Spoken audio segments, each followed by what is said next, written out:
Bonsoir. Alors, vous ne me voyez pas parce qu'il fait nuit. Je suis dehors, il pleut, il y a du vent. Ma chienne est un petit peu énervée, sûrement à cause de la pleine lune de demain.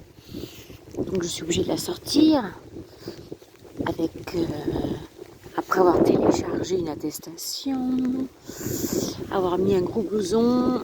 Bref, madame a besoin de sortir, je la sors en pleine nuit.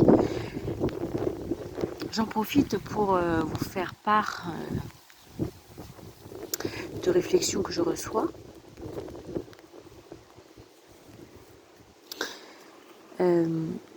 Notamment, alors vous ne me voyez pas, donc ça fait un sens en moins, la vue en moins, donc ça permet aux autres sens d'être un petit peu plus déployés, ça permet de moins voir et peut-être de plus ressentir. Donc ce que je vais vous dire, eh bien, vous allez le ressentir ou pas, ça va vous parler ou pas. Ce qui est important, c'est effectivement que vous suiviez ce que vous ressentez.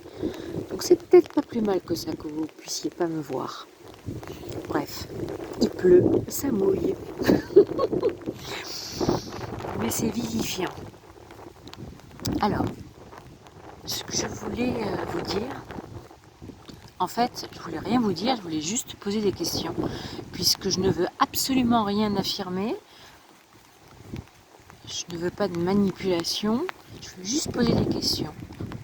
Moi-même, j'ai mes propres croyances, mais je suis tout à fait capable de les remettre en question. Je suis tout à fait capable de penser différemment. Voilà, je ne suis fermée sur rien.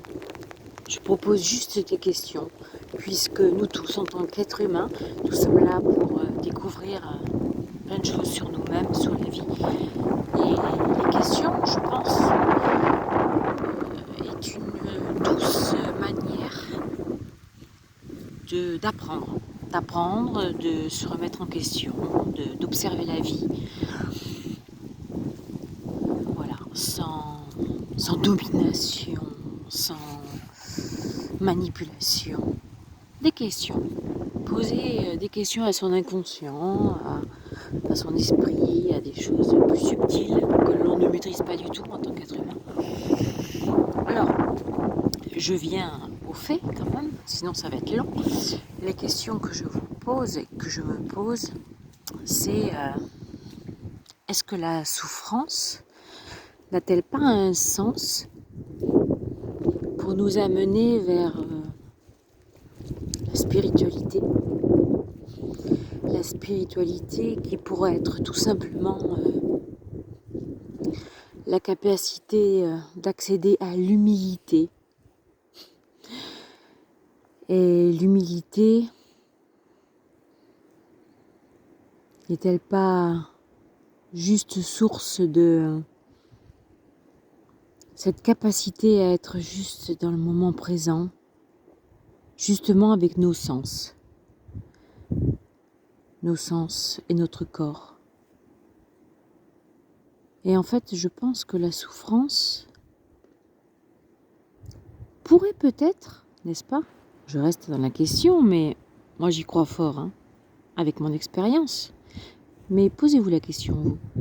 La souffrance pourrait avoir ce sens-là, de nous amener vers l'humilité, la spiritualité, parce qu'en fait c'est ça la spiritualité, c'est pas un dogme religieux ou autre, c'est juste le fait de pouvoir être humble. Et l'humilité c'est quoi? C'est se lever le matin et peut-être se dire waouh, je suis vivant, je suis vivante, j'ouvre les yeux sur une nouvelle journée avec ce corps, quel qu'il soit. Voilà, c'est une question que je vous pose, que je me pose, parce que c'est important de donner du sens à tout ce que l'on traverse. Alors on traverse la joie, c'est très facile à traverser la joie, le bien-être, etc. Mais on traverse beaucoup de souffrances, de douleurs, émotionnelles, psychologiques, physiques. On connaît tous ça.